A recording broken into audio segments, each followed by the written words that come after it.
नवंबर का कुछ importance VVI current affair जो कि देखते हैं हम। डिक्शनरी.com में 67 को 2025 यानी 2025 का वर्ड ऑफ द ईयर घोषित किया गया। 1 नवंबर को मणिपुर में चवांगकूट महोत्सव मनाया गया, जो कुकी चीन मिजो जनजातियों द्वारा हर साल मनाया जाने वाला प्रमुख फसल उत्सव है, जो अच्छी फसल के लिए देवताओं का आभार व्यक्त करता है। विश्व के सबसे बुजुर्ग ओलंपिक स्वर्ण पदक विजेता फ्रांस के साइक्लिस्ट चार्ल्स कोस्टे, इनका उम्र तकरीबन 101 वर्ष हो चुका है। उनका नवंबर 2025 में निधन हो चुका। विश्व मधुमेह दिवस 14 नवंबर को मनाया गया, जिसका विषय मधुमेह और कल्याण रहा। पद्मश्री पुरस्कार से सम्मानित पर्यावरणीय सालमर्दा थिमक्का का 114 वर्ष की उम्र में नवंबर 2025 में निधन हो गया। बात करते हैं मोदी मिशन पुस्तक के लेखक ब्रजेश देसाई। वो एक वकील और लेखक भी हैं, जिन्होंने प्रधानमंत्री नरेंद्र मोदी के जीवन और विचारों, कार्यशैली पर यह पुस्तक लिखी है। इस पुस्तक का विमोचन की बात करते हैं तो महाराष्ट्र के राज्यपाल आचार्य देवव्रत और मुख्यमंत्री देवेंद्र फडणवीस ने द्वारा मुंबई में इसको विमोचन किया गया है। रक्षा सीमा घरों डिफेंस थिएटर में रिलीज होने वाली पहली फिल्म फरहान अख्तर द्वारा निर्देशित 120 बहादुर यानी 120 बहादुर, जो कि 1962 में भारत चीन युद्ध में रजांग ला की लड़ाई पर आधारित है। तीसरा ये कहता है कि आंध्र प्रदेश के पूर्वी गोदावरी जिले के नीतावलू की 17 वर्षीय कुचला कैवल्य रेड्डी को अमेरिका के टाइटन स्पेस इंडस्ट्री के 2029 यानी 2029 अंतरिक्ष मिशन के लिए प्रशिक्षण कार्यक्रम में चुना गया। इसमें से सबसे इम्पोर्टेंस हमको लग रहा है कि मोदी मिशन एक पुस्तक है, जो कि ब्रजेश देसाई द्वारा लिखे गए, वो एक वकील और लेखक थे। और दूसरी बात कि word of the year dictionary में जो आता है उसमें 67 वर्ड ऑफ द ईयर घोषित किया गया, एक लग रहा है इंपॉर्टेंट। और इससे भी ज़्यादा इंपॉर्टेंट मधुमेह दिवस, इसका थीम पूछ सकता है मधुमेह और कल्याण, 14 नवंबर, जिसको मान के चलते हैं। और एक ले लेते हैं सबसे बुजुर्ग ओलंपिक स्वर्ण पदक विजेता, जो कि फ्रांस से साइक्लिस्ट हैं, चार्ल्स कोस्टे, 101 वर्ष में इनका निधन हो चुका है। और एक फेमस महोत्सव है जो कि मणिपुर में मनाया जाता है, चवांगकूट महोत्सव, जो कि कुकी और चीन जनजातियों द्वारा हर साल मनाया जाता है। वो फसल के देवताओं को पूजा इसमें किया, आभार व्यक्त किया जाता है फसल को देख के। तो ये न्यूज़ नवंबर के लिए भी आई था, फैक्चुअल है। और क्या न्यूज़ था ऊपर में हम लोग देखे थे, जैसे कि नवंबर में बहुत से राज्य थे जो कि अपने अपने स्थापना दिवस मनाए थे, जैसे कि आप देख सकते हैं छत्तीसगढ़ हो गया, आंध्र प्रदेश, तेलंगाना, कर्नाटका, तमिलनाडु, केरल, ऊपर में अब पंजाब हरियाणा ले लीजिए। ये ऐसे ऐसे राज्य थे जो कि नवंबर में अपना स्थापना दिवस मनाए हैं। देखते हैं इस बार का टेस्ट में क्या होता है। हाँ, एक और बेस्ट न्यूज़ था कि द लोन लाइन्स ऑफ सोलिनी एंड सन्नी, यानी the loneliness of Sonia and Sunny, Kiran Desai द्वारा लिखित एक उपन्यास, जो कि 26 सितंबर 2025 को प्रकाशित हुआ और इसे बुकर पुरस्कार में शॉर्टलिस्ट में शामिल हुआ। ठीक।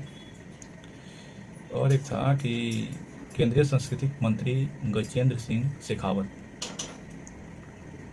दिल्ली के सिरी फोर्ट ऑडिटोरियम में एक भव्य समारोह में जारी किया गया सिक्का था। क्या, कौन सा सिक्का था? वो चित्तूर की रानी चेन्नम्मा की विजय स्मृति 200 का स्मारक सिक्का जारी। ठीक। और ये राज्य थे जो कि अपने स्थापना दिवस मनाए थे, 8 राज्य थे जो कि 1 नवंबर को अपने स्थापना दिवस मनाते हैं। अब तो कुछ इधर है नहीं। राष्ट्रीय शिक्षा दिवस, हाँ, राष्ट्रीय शिक्षा दिवस भी 11 नवंबर को मनाने का घोषणा किया गया। राष्ट्रीय शिक्षा दिवस भारत में हर साल 11 नवंबर को मनाया जाता है। यह दिन देश के पहले शिक्षा मंत्री मौलाना अबुल कलाम आज़ाद की जयंती के अवसर पर मनाया गया, जिनका जन्म 11 नवंबर 1888 को हुआ था। ठीक। और कुछ स्पेशल उनसे रिलेटेड न्यूज हो सकता है। हाँ, 2025 के लिए दिवसीय AI education preserving human agency in the world था। ठीक।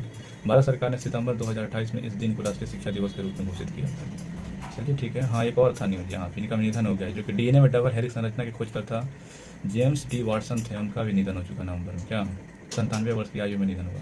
यानी DNA के डबल हेलिक्स संरचना के सह खोजकर्ता, यानी डिस्कवर जो किए थे, अमेरिकी वैज्ञानिक जेम्स डी वाटसन का 97 की आयु में यानी 6 नवंबर 2025 को निधन हो चुका। उन्होंने 1953 यानी 1953 में फ्रांसिस क्रिक और मॉरिस खेलिक्स के साथ मिलकर DNA की डबल हेलिक्स संरचना की खोज की, जो चिकित्सा विज्ञान, जेनेटिक्स और अन्य वैज्ञानिक क्षेत्रों में क्रांति साबित हुई। उनकी इस महत्वपूर्ण खोज के लिए 1962 में नोबेल पुरस्कार से भी सम्मानित किया गया। 1962 में नोबेल पुरस्कार यहाँ से आ सकता है सवाल। DNA के डबल हेलिक्स संरचना की खोज के अतिरिक्त वाटसन को कोल्ड प्रिंस हर्बर्ट लेबोरेटरी को एक प्रमुख जैव वैज्ञानिक शोध केंद्र के रूप में विकसित किया गया। 1988 में 1992 तक मानव जीनोम प्रोजेक्ट के निदेशक के रूप में भी कार्य किया, जिसमें मानव जीनोम अनुक्रमण दिशा में महत्वपूर्ण कदम उठाएगा। और यहाँ से कुछ नहीं था ज़्यादा कुछ। हाँ देखिए, G20 शिखर सम्मेलन जो हुआ था अफ्रीका में, उसको अमेरिका के द्वारा बहिष्कार किया गया। बोला गया कि ये समानता के खिलाफ है, किसानों के देखो। और 2026 का G20 शिखर सम्मेलन अमेरिका में होगा। तो कि G20 में तकरीबन अभी कितने सदस्य हैं, तो 19 प्रमुख देश हैं और यूरोपीय अफ्रीकन तक शामिल हैं। तकरीबन बात करते हैं वैश्विक अर्थव्यवस्था की, 35% GDP और 75% अंतर्राष्ट्रीय व्यापार और विश्व की 2/3 आबादी लगभग प्रतिनिधित्व करता है G20 का। इसकी स्थापना की बात करते हैं तो 1999 में एशियाई वित्तीय संकट के बाद हुई और G7 से विस्तार कर विकासशील देशों में शामिल कर दिया गया। बहुत सारे देश हैं, नाम ले सकते हैं। अर्जेंटीना हो गया, ऑस्ट्रेलिया, ब्राज़ील, कनाडा, चीन, France, Germany, Bharat, Indonesia, Italy, Japan, दक्षिण कोरिया, मैक्सिको, रूस, सऊदी अरब, यूरोपीय संघ, अफ्रीकी संघ, पूर्ण बहुत सारे एक्सेट्रा से लगा सकते हैं। बात करते हैं आगे, श्वेत किसानों से हो रहे दुर्व्यवहार का हवाला देते हुए। हाँ, यही कारण था कि अमेरिका ने G20 जो अफ्रीका में उसको बहिष्कार किया था। श्वेत किसानों से हो रहे दुर्व्यवहार का हवाला देते हुए अमेरिका ने दक्षिण अफ्रीका में आयोजित G20 सम्मेलन बहिष्कार कर दिया। ओके, G20 शिखर सम्मेलन 22 से 30 नवंबर को दक्षिण अफ्रीका के जोहान्सबर्ग में आयोजित किया गया, जो कि अफ्रीकी महाद्वीप का पहला G20 शिखर सम्मेलन था। इस सम्मेलन में भारत का प्रतिनिधित्व प्रधानमंत्री नरेंद्र मोदी ने किया था। और इसका थीम क्या, मतलब कि G20 का मुख्य बिंदु में बात करते हैं तो ये बात करता है आपका सोलिडिटी, इक्वलिटी एंड सस्टेनेबिलिटी की बात करता है, यानी हिंदी में देखें तो एकजुटता, समानता और स्थिरता की बात करता है। इस ऐतिहासिक सम्मेलन में अफ्रीकी महाद्वीप के लिए कई नई पहले हुई, जिसमें क्रिटिकल मिनरल फ्रेमवर्क और युवा और लैंगिक लक्षणों पर नेल्सन मंडेला बे टारगेट को अपनाया गया। साथ ही 2026 में अमेरिकी में होने वाले शिखर सम्मेलन के लिए ट्रोइका की पुष्टि हुई। ऐसा कुछ था क्या। तो यहाँ G20 शिखर सम्मेलन था। COP 30 का भी हो रहा था, ये कहाँ पे, ब्राज़ील का बेलन हो रहा। तो वहाँ से भी सवाल देखते हैं इस बार का टेस्ट में कितना क्वेश्चन आता है। COP 32 का महत्वकारी इम्प्लीमेंटेशन GDP में 10 पर्यटन सम्मेलन को तकरीबन 1.5 डिग्री जलवायु विद क्लाइमेट फाइन रोकने पर कार्यान्वयन को पेरिस समझौते के प्रति ठोस क्रियान्वयन और प्रगति की समीक्षा पर केंद्रित है।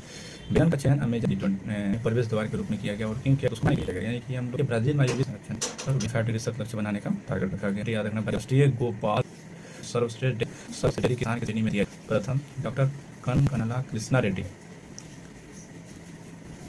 फिल्म महोत्सव, यहाँ फिल्म महोत्सव पंजी में आयोजित हुआ PF। इसमें तकरीबन से अधिक फिल्म ब्राज़ील की बात नहीं यार, ठीक है।